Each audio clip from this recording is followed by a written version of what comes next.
There's a practice worth exploring, being utterly comfortable regardless of external conditions.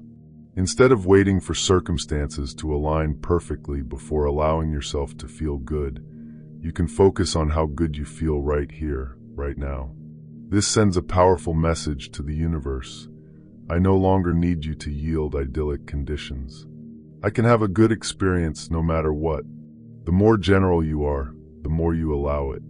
But once you've practiced being general enough that you've really got yourself in a place of allowing, then the more conscious you are, the more fun it is. The more you realize that you are creating your own reality. It's not so different than sculpting clay. You could just take a big clump and throw it down, and it would be all right. But it's ever so much more satisfying to mold it in the image of your intention. But let's take it further. What about just making peace with where you are? What about acknowledging that you're on the path and that you're never in a wrong place, and then just softly turning in the direction of what you want and giving yourself a break?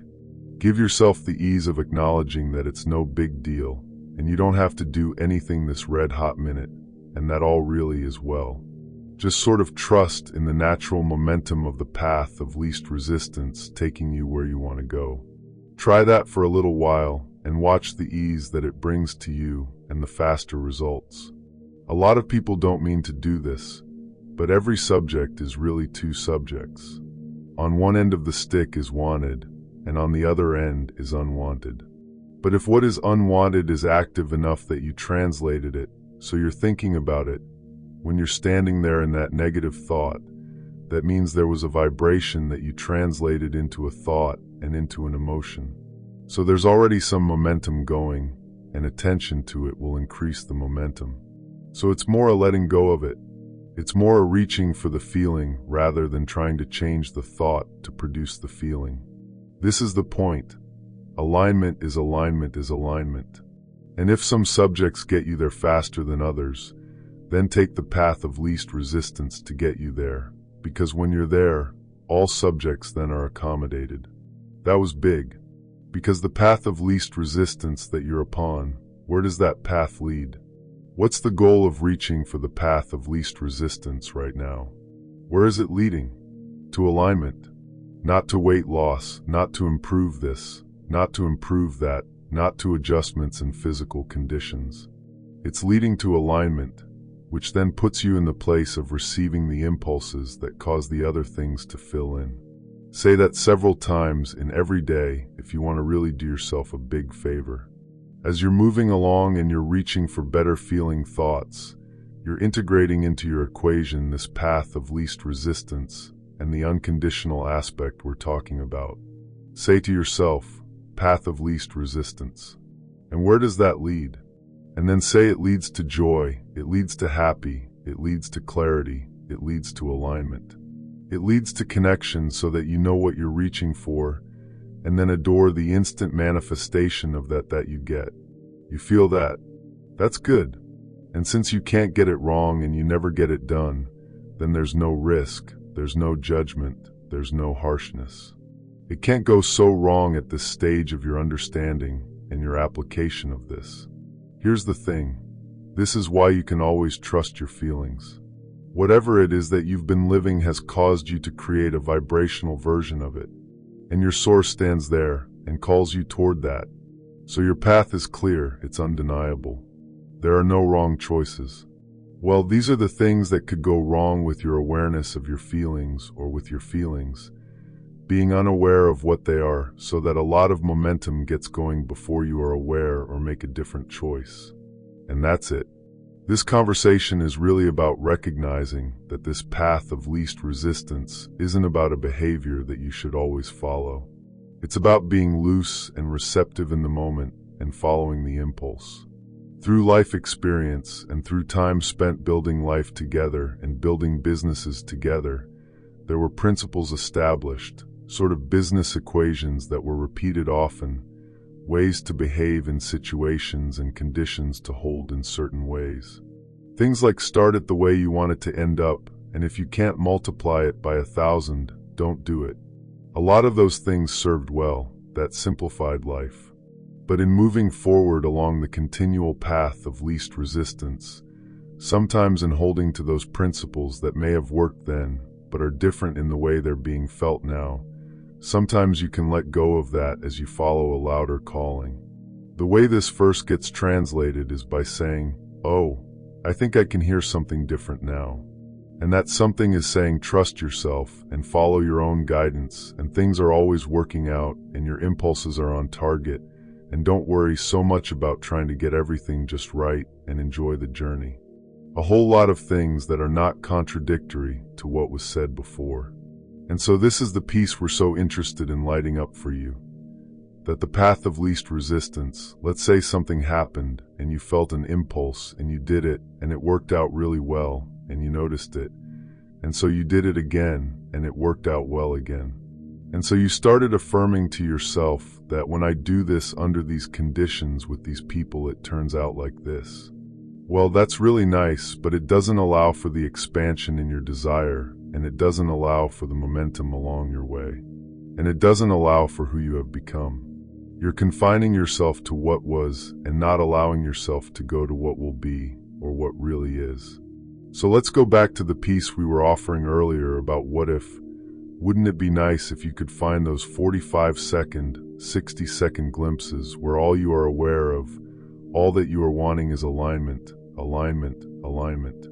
Trusting then that in your alignment, law of attraction, which is always in motion, will then help you to dovetail with who is in your vicinity, who is up for whatever it is that you're up for. Rather than looking into the public and defining results that you like, and then systematically trying to hook up with the specifics of those characteristics, instead trust your guidance, come into alignment, and trust law of attraction to give you what you need when you need it all the way along the way. So much more freedom, so much more power, so much more timing, so much more deliberateness, so much more refreshing, so much faster, so much more energy moving. Rather than saying trust my feelings because that's sort of loaded for you, let's say it in a different way. I want to be in the receptive mode. So let's talk about the evolution of thoughts to things. There is a vibration of what you want, and it's really a powerful and active vibration. We see the vibration of your vortex. There is so much power in that vibration. So here's this vibration in your inner being, the source, more than we can describe of non-physical cadre of energy and consciousness, is there in the vibration of that. So there it is, but it's a vibration not yet translatable by you, especially if you're not in the receptive mode. So here's the vibration. Here's the vibration. Here's the vibration. Here's the vibration. So how are you going to put yourself in the vicinity of translating that vibration into something that's meaningful? Well, if you hit on the subject head on, it's going to activate all your concerns, so you're not going to be in the receptive mode. But if you do something fun, if you let yourself go, if you make lists of positive aspects, or if you're in the mode of appreciating, if you do those things that you know how to do that cause you to feel good, and then you allow the idea to come, you know that feeling when you say, oh, I've got an idea, or here's something, oh, this just occurred to me. Well, ask yourself why. Why did that just occur to me? That just occurred to you because you were in the receptive mode, and the vibration's been there, and you translated the vibration into something tangible for you. Because the thought that you translated it into, and the subsequent emotion that came in response to it, those are manifestations too. We're going to call them first stage manifestations. There's really plenty of stages before you got to there, but it's a first stage manifestation, and if you can revel in that, then it'll flow and flow and flow and flow and flow. We don't want to say throw all caution to the wind, because that sounds a little bit to you like don't pay attention to your guidance. We want to say no longer be cautious. We want to say you're reaching for the vibration of fun, not the one of cautious. You're reaching for the vibration of clarity, not the one of warning. You want to get on the path, and where does the path lead? The path leads to alignment, and then the alignment leads to more and more and more and more. But the only thing that you ever have to be aware of is the path to alignment, and that alignment, and then all the energy, all the resources that you've been connected with take care of everything. So there is a result that you seek, but you're not focused upon the result or the condition that you're seeking. Now you're following the path. What to alignment, path to alignment, path to clarity. And so since you're following the path to clarity and finding it on a really regular basis and sustaining it, now you're in a place of being in the receptive mode. And because you're in the receptive mode, you are receiving imagery of what is to come before it comes. So you're receiving, in a sense, imagery of the end place that you're seeking even before it is flashed in, which just sort of makes it easier for you to maintain it in a longer period of time. But the thing that we really want you to hear, that receptive mode. Being in the receptive mode means you're in the vicinity of Source, and Source is offering a vibration, and you're receiving it and taking it into the physical, tangible analogies and verbiage. So a person that is experiencing the realm of imagination is doing that. They are in the vibrational vicinity, and the vibration is turning to thoughts. Let's call imagination really well-defined vibration. In other words, by the time it's something that's visual, there is plenty of momentum in it in order for you to translate it visually. Yes, you want to get in the receptive mode period. You don't want to control or conjure what you receive, because what you want is already well defined in your vortex. So if you're in the receptive mode period, not messing up the receptive mode by trying to conjure or control it, then the ideas flow, and the ideas are on target, and that's following the path of least resistance, and that's the way you wish to live all of the days of your life. That's what you all came for. You came knowing that you couldn't get it wrong, and that the variety would inspire you, and that there would be a predecessor to all manifestation that would be vibrational in nature. And you knew that Source, and all that Source means, would be there tending it and holding the vibration of it. And you knew that law of attraction would summon to it. And you wanted to be one of the cooperative components that was summoned. And then you got the biggest piece of all. You wanted to feel good. You cared about feeling good, and you found reasons to feel good. You set aside the conditions that you formerly thought you needed in order to feel good, and you just felt good for the sake of feeling good. Felt good for the sake of feeling good. And you discovered and nailed and practiced and honed and came to know the receptive mode until you began to receive any time you wanted. So life starts to feel like, oh, I think I would like that, and then ideas begin to flow about it. And you always know which is the path of least resistance, so you're always moving in sync with others, you see. And when it gets awful a little, you say, oh, what's going on? And every single time you feel like something's gone wrong, what's gone wrong is you've focused upon a condition, and you've gone back to your old ways of trying to control the condition, rather than doing the only thing that you are wanting to do, which is to get in and tend to your receiving mode. Understanding this receptive mode transforms everything about how you approach your day. Most people wake up and immediately start trying to control outcomes, manage circumstances, force things into alignment through sheer willpower. But that approach creates resistance. It puts you in a state of tension where you're constantly monitoring whether things are working out according to your plan. And in that monitoring, in that need to control, you block the very flow you're trying to create. The receptive mode operates differently. It's a state of allowing where you're open to receiving guidance, inspiration, and impulses without needing to understand them logically or justify them rationally. You feel the impulse to call someone, to take a different route, to pause before responding, to shift your approach. And instead of questioning or analyzing, you simply follow. This following of impulses when you're in the receptive mode is what creates effortless manifestation. You're not forcing, you're flowing. You're not controlling, you're cooperating. Think about how this shows up practically. You wake up and instead of immediately diving into your to-do list, you take a moment to get into alignment.